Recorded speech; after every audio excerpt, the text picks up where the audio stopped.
আজকে বাজার থেকে আমি নিয়ে এসেছি কাতলা মাছ, আর দেশি কাতলা একদম সুন্দর সাইজের পিস করে দিয়েছে। তো চলো মাছগুলোতে হলুদ লবণ মাখিয়ে আমি আজকে ডাঁটা আলু আর ঝিঙে দিয়ে মাছের ঝোলটা করব। কারণ বাড়িতে কেউ বেশি আলু খেতে চায় না, সেই কারণে একটু সবজি দিয়েই করব।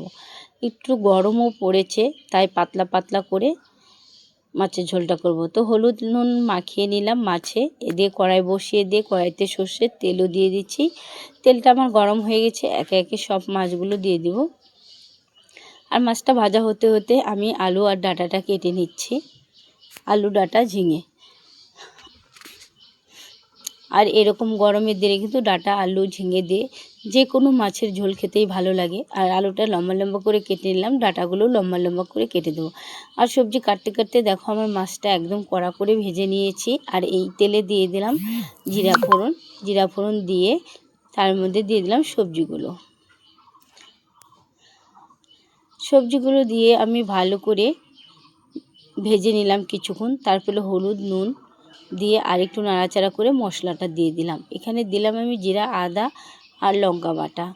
ভালো করে মশলাটাকে কষিয়ে নেব। দিয়ে দিলাম একটা টমেটোটা কুচি করে দিলাম, একটু পরে দিলাম, তাহলে টমেটোটা একটু গোটা গোটা থাকবে, খেতে ভালো লাগবে।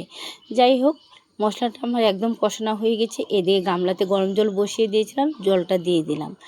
একটু ঝোলটা বেশিই দেবো, যেহেতু মাছের ঝোলটা একটু পাতলা করে করব তাই।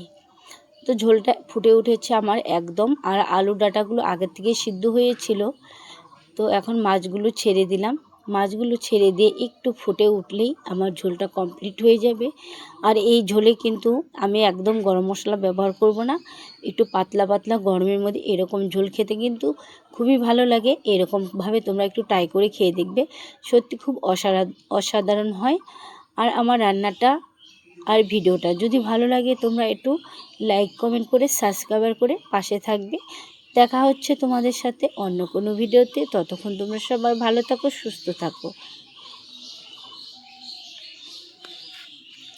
আর আমার বরকে দিলাম একটু খেতে, বললাম দেখো একটু কেমন হয়েছে ডাঁটা আলুর ঝোলটা খেয়ে। ও তো বলল একদম সুন্দর ফাটাফাটি হয়েছে।